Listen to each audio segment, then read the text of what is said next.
ដោយសារតែមានការលើកឡើងជាមតិមួយគេបាននិយាយថាការកំណត់បកគោលេខ43ត្រូវបានចោទថាខិតចូលចម្ងាយ2ឬក៏3គីឡូម៉ែត្រខ្ញុំបាទសូមគោរពអញ្ជើញអាដាមឡៃសេលីថាអាចអាដាមអាចពន្យល់ថាដេចបានជាបកគោលេខ43នៅទីនេះបាទខ្ញុំសូមបញ្ជាក់ដល់មហាជនទូទៅទាំងអស់បានជ្រាបថាការចុះរុករកនិងកំណត់ទីតាំងបង្គោលលេខ43នេះគឺផ្អែកទៅលើឯកសារដែលបន្សល់ទុករបស់បារាំងដែលបានបន្សល់ទុកក្នុងឆ្នាំ1919គឺនេះគឺជាឯកសារចុងក្រោយនៅពេលគណៈកម្មការកំណត់ព្រំដែនឆ្នាំ1919បារាំងសៀមនឹងសាងសង់បង្គោលលេខ43ជាបេតុងជាលទ្ធផលចុងក្រោយហើយការរុករកបង្គោលនេះគឺយើងផ្អែកទៅលើបាទនេះគឺជាឯកសារឆ្នាំ1919ហើយដោយខ្ញុំជម្រាបខាងដើមអញ្ចឹងបង្គោលនេះវានៅចន្លោះភូមិយាងដង្គមរបស់កម្ពុជានិងភូមិគោកឈូងរបស់ថៃអញ្ចឹងបង្គោលហ្នឹងពេលកំណត់បានសពថ្ងៃនេះគឺនៅ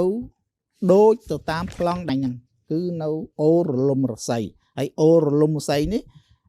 គឺជាអូខ្សែព្រំដែនដែលចេញពីបែកចេញពីស្ទឹងកូនគ្រៀលបាទហើយអញ្ចឹងការស្រាវជ្រាវឯកសាររបស់យើងមុននឹងចុះហ្នឹងយើងស្រាវជ្រាវយ៉ាងច្បាស់លាស់បាទដល់តែយើងយល់ច្បាស់ហើយបានយើងទៅរុករកនិងអនុវត្តនៅលើដីជាក់ស្ដែងបាទ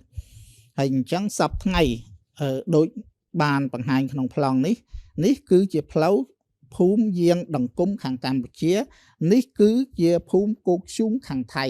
ដែលសប្តាហ៍ថ្ងៃនេះភូមិទាំងពីរហ្នឹងនៅជាផុសតាងបាទហើយបង្គោលដែលយើងរកឃើញនៅចន្លោះភូមិទាំងពីរហ្នឹងហើយមានកម្រិតបង្គោលនេះមានកម្រិតប្រមាណពី800ម៉ែត្រទៅ1000ម៉ែត្រពីភូមិគោកឈូងហ្នឹងទេហើយចំពោះភូមិខាងកម្ពុជាបាទមានកម្រិតប្រមាណជា3គីឡូម៉ែត្រនោះអញ្ចឹងនេះសបញ្ជាក់ថាវានៅក្នុងតំបន់ដែលយើងបានគិតទុកបានសិក្សាច្បាស់លាស់ខុសពីមានទស្សនៈមួយចំនួនដែលថាបង្គោលនេះគឺចូលមកក្នុងដីកម្ពុជាប្រមាណពី2គីឡូទៅ3គីឡូម៉ែត្របាទហើយអូរលំស័យដែលជាអូខ្សែព្រំដែនទៀតសោតគឺយើងបានសិក្សាយើងដើរតាមអូហ្នឹងយើងវាស់អីទៅតាមអូដូចអ្វីដែលកំណត់ហេតុបានបន្សល់ទុកបាទហើយពេលយើងវាស់មកដល់ចំណុចបកគោលនេះគឺអូសពថ្ងៃគឺវាមានរាងចឹងដែលផ្លូវនេះមានបាទផ្លូវមានហើយពេលវាស់មកឯកភាពគ្នាយើងក៏ជីករណ្ដៅដើម្បីដោយសារបកគោលនេះវាបាត់បង់យើងជីកហើយយើងបំរុងធ្វើជាដូចជើងតាងអញ្ចឹងយើងចាក់គ្រឹះបេតុងសម្គាល់សម្រាប់នៅពេលខាងមុខយើងសាងសង់បកគោលនេះឡើងវិញប៉ុន្តែជាភ័ព្វសំណាងមួយដែរពេលយើងជីកទៅយើងបានប៉ះឃើញបង្គោលលេខ43គឺនៅទ្រង់ទ្រាយទាំងវែងតែម្ដងដោយគេកប់ចោលជីកនៅក្នុងវាស្ថិតនៅក្នុងដីស្រែរបស់ប្រជាជនថៃដែលកំពុងធ្វើសពថ្ងៃកប់ប្រមាណជាកន្លះម៉ែត្រតែដោយសារយើងជីកអញ្ចឹងការសិក្សាស្រាវជ្រាវការអនុវត្តទៅតាមឯកសារហើយនិងបច្ចេកទេសរបស់យើងគឺ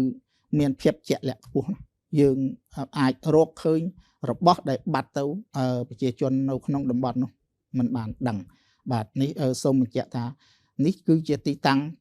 ត្រឹមត្រូវពិតប្រាកដបាទដោយអ្វីដែលបានបន្សល់ទុកកាលពីឆ្នាំ1914សូមអរគុណ